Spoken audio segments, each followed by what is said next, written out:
Mr. President,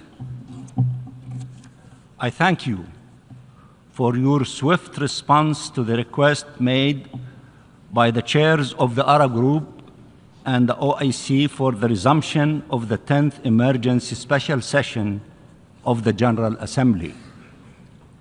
This request was made following the veto cast by the United States on the 4th of June on the draft resolution submitted to the Security Council by the elected 10 members of the Council, the E10, and supported by 14 Council members, demanding an immediate ceasefire, the lifting of Israel's blockade on humanitarian access, and the restoration of all essential services to the Palestinian civilian population in accordance with international humanitarian law, and the release of all hostages as the Council demanded previously in resolution that regrettably remain unimplemented with grave consequences.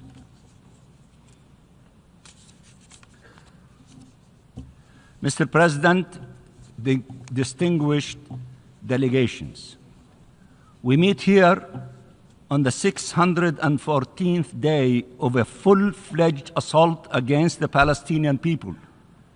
And as we continue all efforts to mobilize the international community to take the requisite actions to put an end to this genocide, we thank Spain and the members of the core group for their sense of urgency and responsibility in putting forward this draft resolution that once again clearly spells out the international community's stance in favor of a permanent ceasefire, release of hostages and prisoners, unhindered humanitarian aid at scale throughout the Gaza Strip, and the full withdrawal of Israeli forces.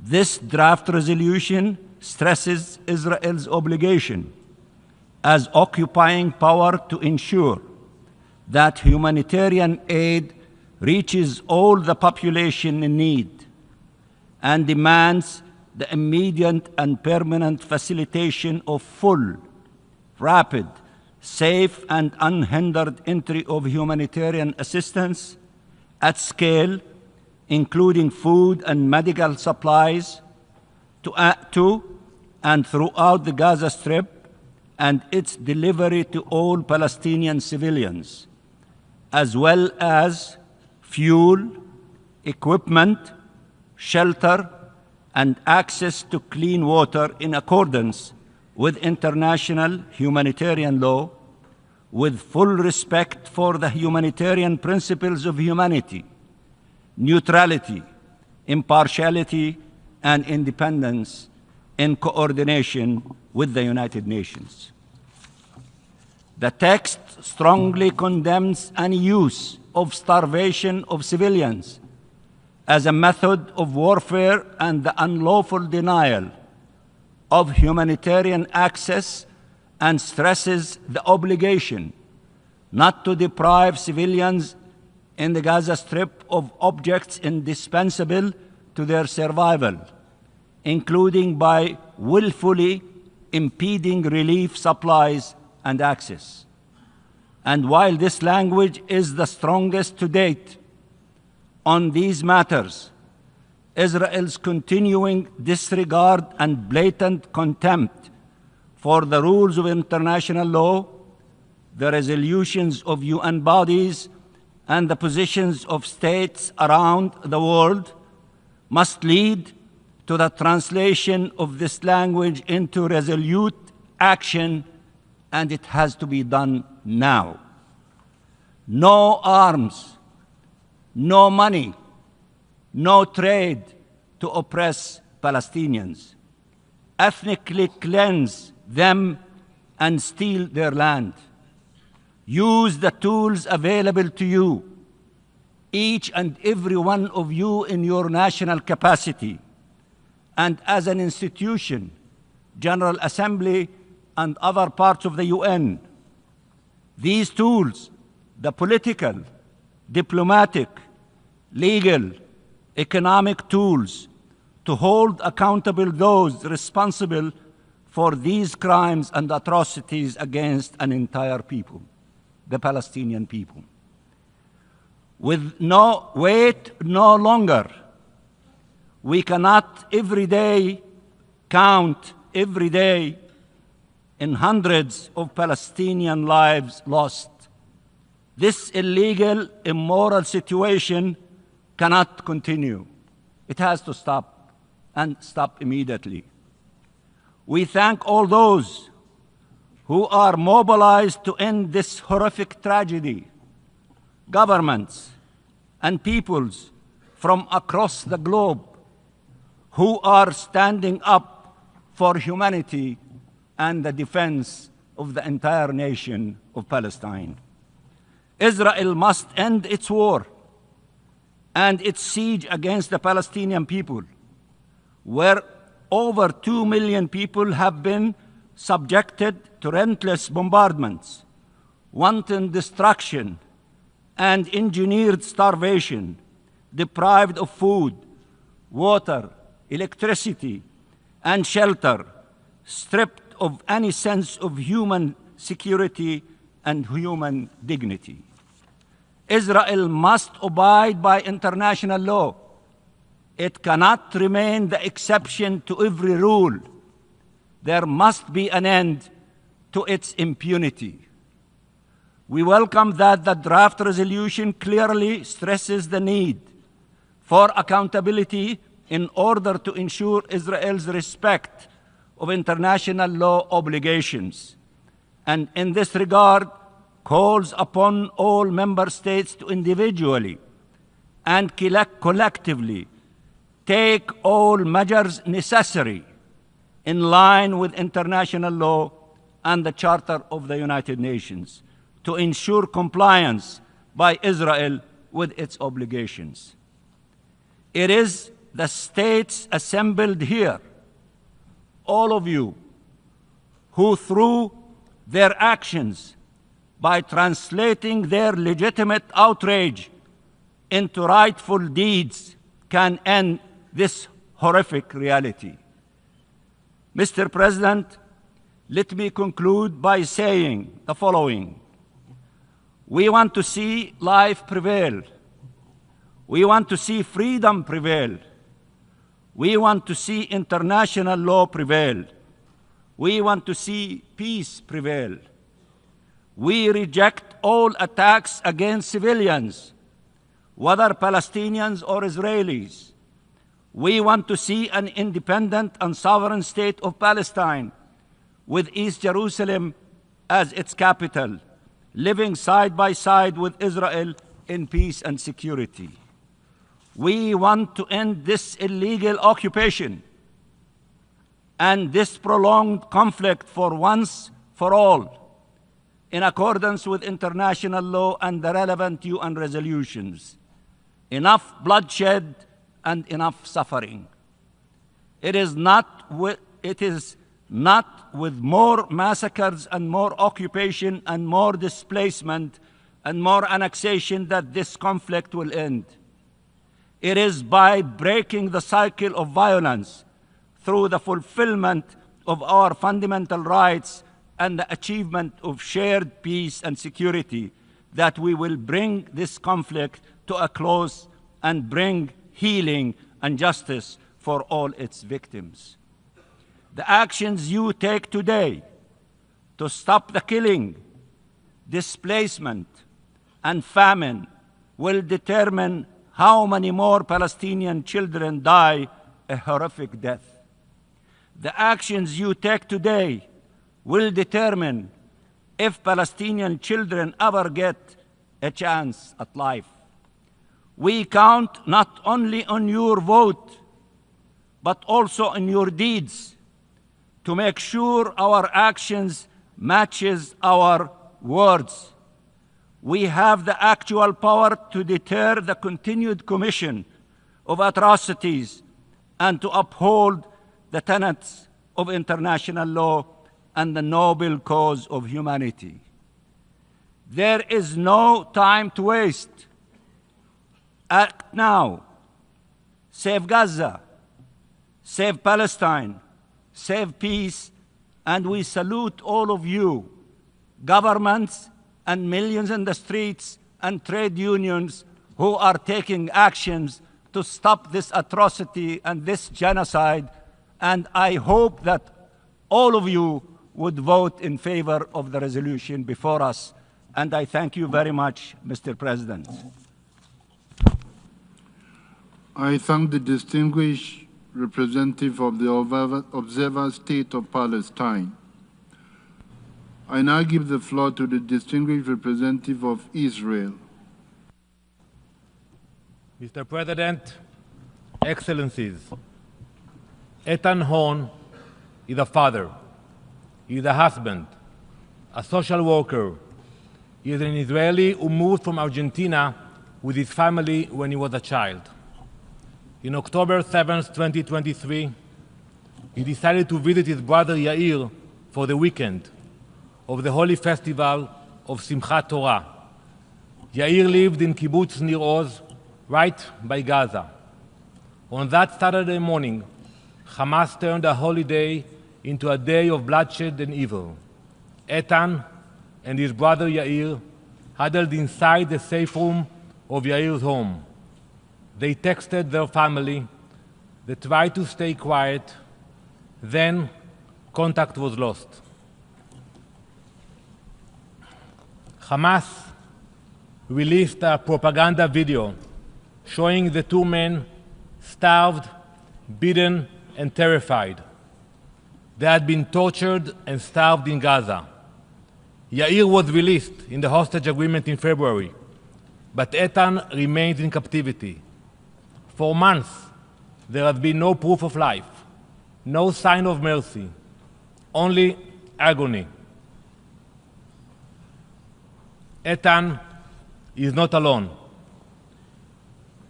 He is one of 53 Israeli hostages still held by Hamas. Each one of them is an entire world. However, this General Assembly has failed to treat them as such. You gather here today not to demand their release, not to call out the terrorist regime. No, today is a vote on a resolution that does not condition a ceasefire on the hostages' freedom, a resolution that refuses to condemn their captors, a resolution that rewards the terrorists responsible for their suffering. This resolution does not advance peace. It does not reflect the truths on the ground. It does not reflect the values this institution claims to uphold. Instead of applying pressure on Hamas, the group that started this war and continues to prolong it, this resolution tries to place all the pressure on us, on Israel, the only party actively working to bring its people home. Colleagues, there is a real credible framework already on the table. It was constructed with the support of the US, Egypt, and Qatar. Israel has accepted multiple proposals under it, each time making painful and hard compromises. Hamas has rejected every single one, every proposal, every opportunity. They responded with not negotiating and keeping silent, because Hamas is not interested in peace. It is interested in survival, delay, and the prolonging of terror. But this resolution in front of you says nothing about that. It does not acknowledge the facts. It does not hold Hamas accountable. Instead, it hands Hamas everything it wants: time, leverage, legitimacy. By adopting this resolution today, you will give Hamas political cover. You will strengthen their hand. And you will tell the families of the hostages that their loved ones are no longer your priority. It must be acknowledged that by failing to condition a ceasefire on the release of the hostages, you told every terrorist organization that abducting civilians works, that holding elderly men and young women in tunnels earns you a seat at the table, that you can brutalize the innocent and still be rewarded with resolutions from the world's highest body. This is not diplomacy. It is surrender. You know what Hamas is. You have heard the stories. You have seen the footage. You know they do not care about international law or your resolutions. They care about one thing: power. This assembly is giving it to them. The hostages have not seen sunlight. They have not spoken to their families. Many have been tortured. Many have been murdered. All of them are being denied the most basic forms of human dignity. Somehow, this institution cannot find the strength to condemn Hamas. Instead, you lecture Israel. You accuse us of collective punishment. You pretend that the suffering in Gaza is disconnected from Hamas's constant atrocities. But let me show you the facts. Meanwhile, Israel continues to deliver humanitarian aid, despite the slender contained in this resolution. Over the past weeks, over 16 million meals have been delivered through the new international mechanism in Gaza, Humanitarian Foundation. It was developed in coordination with the US. On Tuesday, June 10 alone, over 2 million meals were distributed across 3 distribution sites. Only today, 36,000 meals were distributed. This mechanism does what the previous one could not. It stops Hamas from stealing the aid. At the same time, hundreds of aid trucks have entered Gaza in recent weeks, but over 500 trucks are still sitting undelivered inside Gaza because of the UN's failure to distribute on the other side. And yet, this resolution claims Israel, and I quote, is using starvation of civilians as a weapon of war. That is a blood libel. This assembly speaks of balance, but this resolution is not balanced. It draws a false and disgusting equivalence between Israeli hostages and Palestinian terrorists. It compares innocent people held in unimaginable conditions to murderers protected by Israeli legal system with access to food and medical care. How can you do that? To compare these two groups is not just dishonest, it is morally indefensible. It erases the line between victim and aggressor. It deprives the hostages of their humanity. Because Israel values life, we agree to these exchanges, but we will never accept the moral inversion that this resolution represents. This resolution betrays the very people it claims to protect. It undermines real diplomacy. It emboldens those who seek only to destroy. So, esteemed colleagues, allow me to clarify something.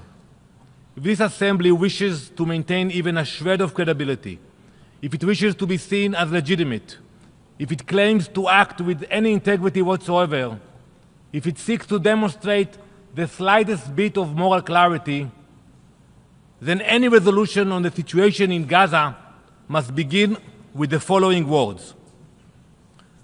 The General Assembly of the United Nations is appalled by the atrocities committed in the October 7 massacre. Not difficult to say. The General Assembly unequivocally condemns Hamas for those atrocities, as well as its use of human shields and looting of humanitarian aid. The General Assembly demands the immediate and unconditional release of all hostages.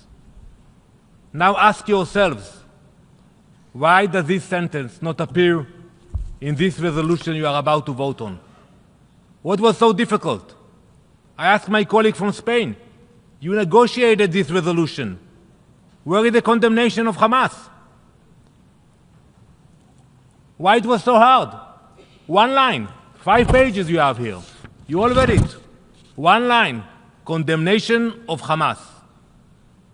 This assembly is not capable of doing it.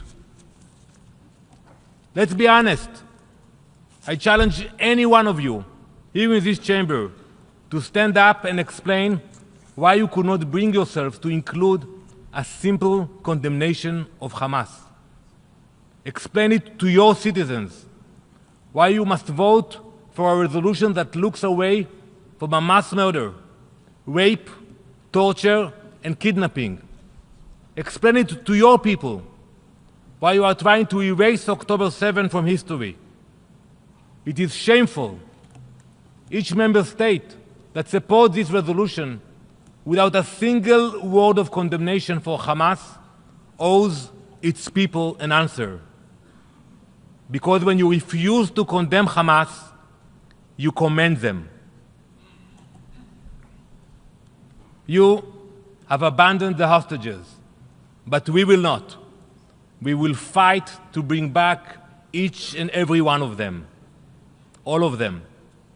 Those kidnapped from Nir Oz, Tamir Adar, Amiram Cooper, Ariel Konyo, David Konyo, Ronen Engel, Etan Horn, Eliyahu Margalit, Aryeh Zalmanovich, Matan Zanguker. Those kidnapped from the Nova Festival, Uriel Baruch, Elkana Buchbut, Ron Bar-Ratzlevsky, Eviatar David, Guy Gilboa Dalal, Inbar Hayman, Maxim Herkin, Guy Iluz, Segev Khalfon, Bar Cooperstein, Etan Avraham Mor, Yosef Chaim Ochana, Alon Oel, Avinatan Or, Yonatan Samerano, Idan Shtivi. Those kidnapped from Be'eri, Shachar Baruch, Meni Godard, Ofra Kedar, Dror Or, Yossi Sharabi, Ilan Weiss. Those kidnapped from Kfar Aza, Gali Berman and Ziv Berman. Those kidnapped from the Gaza envelope, Muhammad Al-Atrash, Nimrod Cohen, Shai Levinson, Omer Netura, Daniel Peretz.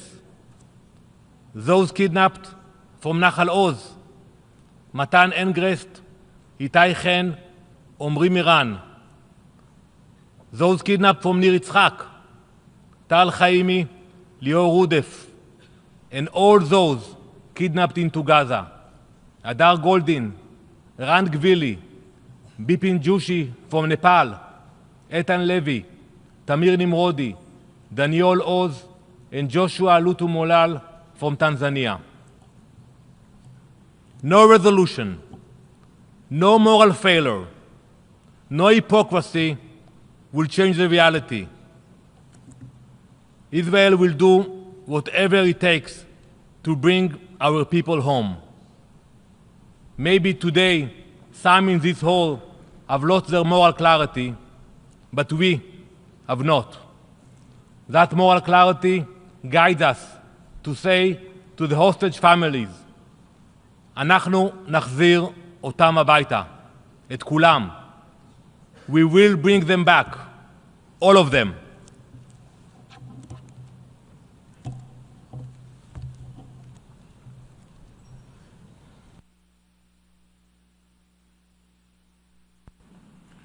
I thank the distinguished representative of Israel. We have decided to bring videos on something nobody talks about: African politics, economy, and increasing power. Thanks for watching, and until the next video, stay tuned. Tell us what you think in the comment section. Like and share the video, and subscribe so that you don't miss any of our African videos. It's the best way to support us.